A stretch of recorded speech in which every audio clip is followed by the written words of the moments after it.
Welcome back, everyone. This is Thomas Triple T Tie with another new bullish crypto analysis.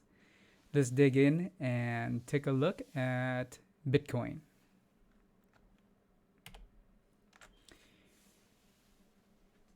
What I want to talk about is what's Bitcoin's next big move.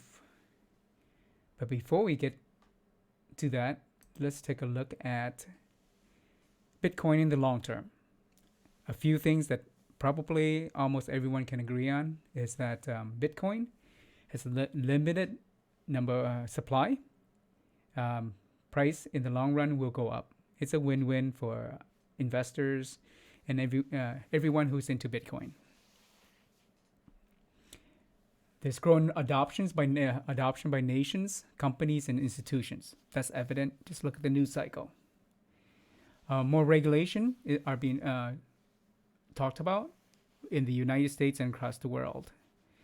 It's positive to have regulation because it provides clarity on how the industry can move forward together. It's negative if special interest groups that help traditional finance institutions and companies have their way and put in regulations that negatively impact the industry just so they can protect their legacy infrastructure, legacy structures. So before we see where Bitcoin is going, let's talk. Let's take a look at the move up. This is the heat map for the move up. Bitcoin was consolidating, then it moved up another level, and then consolidated, and then moved up another level, and that seemed somewhat organic. But this recent move up here is not organic. Suddenly, within about 3 hours, Bitcoin just jumped and rallied in a very interesting period, though. So why in these 3 hour period? And later on, it bumped up a little bit more, like an hour later or so, whatever. But the market was in in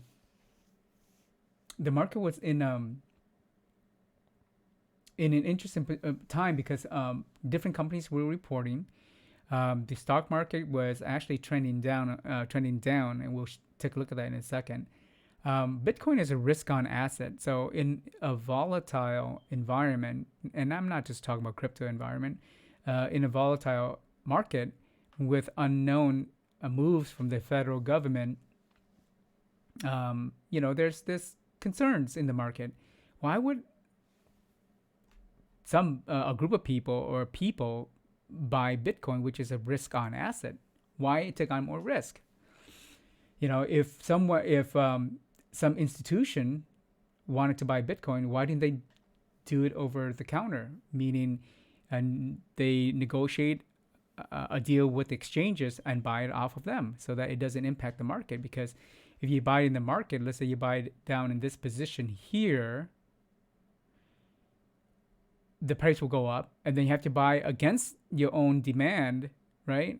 Then it goes up. So why would you do that? So this move is, there may be some retail purchases in there, but it's more than likely not retail.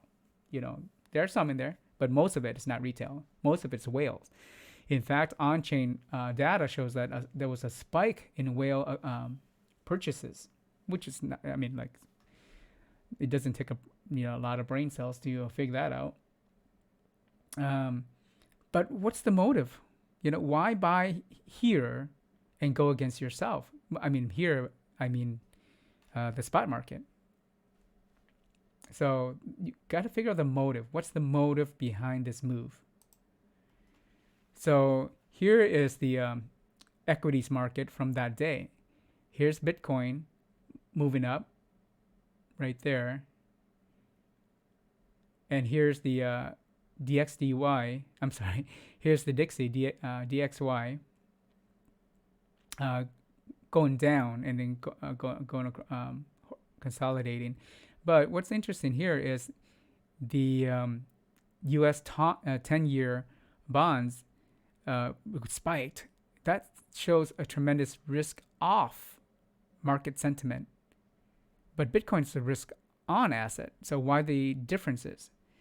So you can take a look at the Nasdaq here. Nasdaq was going down in the last 24 hours before market open, and even after the market open, it opened slightly up, but then it went down for the next couple bars here before it went up again. By the time it went up, Bitcoin has already made its giant move, and Bitcoin tends to have a correlation with the Nasdaq and tech stocks.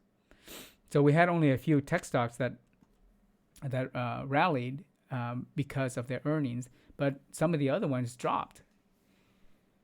And here you can see the S&P 500. It went down. On the Dow, it went down and went horizontal out, a bit after market opening. So it doesn't make sense. The correlation, people keep talking about the correlation between Bitcoin and the Nasdaq. Well, that correlation broke. That didn't make sense. Bitcoin went up, Nasdaq went down in that 24-hour period. Bitcoin skyrocketed, Nasdaq didn't. And so, why did Bitcoin suddenly decouple from the Nasdaq?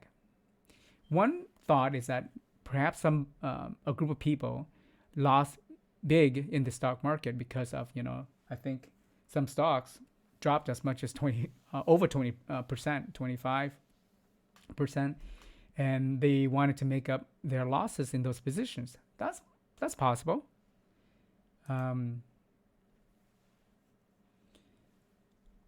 So and at that time in the Bitcoin, with Bitcoin on there was a high amount of shorts that could get liquidated, and they'd be wrecked.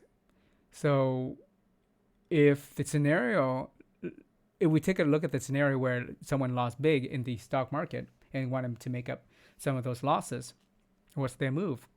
Their move would be to take the counter position against all these shorts and do a high leverage position against them, buy in the spot market to drive up prices in the perpetual futures market. That they can control, right? They just buy a ton of Bitcoin on spot. And what that does is, as price go up, that also the shorts that are people who have short positions that are threatened by liquidation, they need to buy back those positions, thereby driving price up even more. So you create a upward cascading effect. So the whales would win, and many shorts got liquidated, and we can see that on the liquidation levels chart. So so let's say that's the scenario. So where's Bitcoin now? The good news is Bitcoin printed a decent size green/white candle on the weekly chart above the descending triangle resistance line. So if it continues this move, that's very bullish. However, the volume is still really low. It's not significant volume. You see that candle right there? This little candle here the week prior had more volume than this big candle here, right there. Right? Will it stick? I mean, could it do something like this? Had a big white candle here. Next one printed red and drop, and then drop. It could do that, but why would it do that, right? So the question is, will this movement to the upside stick? Right? So if Bitcoin is going to go up, where's the money going to come from? Well, we know it's not retail. We know it's whales, but why would they buy more at this level? So retailers haven't FOMO back in yet. The cumulative volume delta shows that demand is only slightly increasing, not a lot. So that shows that retailers are not in. The market is more risk off than it is risk on. So where's that money going to come from? Well, without without increase in demand, it's not going to go up, right? Maybe it's possible that more people could come in, but unlikely given the market conditions. So could it go down? Could it correct back down to the mid 30s? Yeah, that's strong possibility because there's money to be made in this region right here. Let me turn on my cursor highlighter here. Yeah, there's money to be made down in this region here. These are high leverage long positions, 25x to 100x. Just Binance alone, the overage between those long level positions and short level positions is over $8 billion in these positions here. So if the previous scenario was true and whales bought all that Bitcoin to drive price up, they can easily dump those Bitcoins soon or soonish, take the opposite counter position, and now instead of counter position against the longs, they take the short position with high leverage, dump all those BTC back into the market, and liquidate all these and collect their profit. I mean, is that possible? Sure. Why? If it's not possible, why not? Yeah, explain to me why that's not the case. So they would win again. So they would win on the way up. They would win on the way down. That's all I got. I'm curious. I'm always curious about the motives behind why certain moves occur and if they're sustainable or organic. And so far, I don't see this last move as being sustainable or organic. It's certainly not organic as far as market sentiment and where how people are feeling.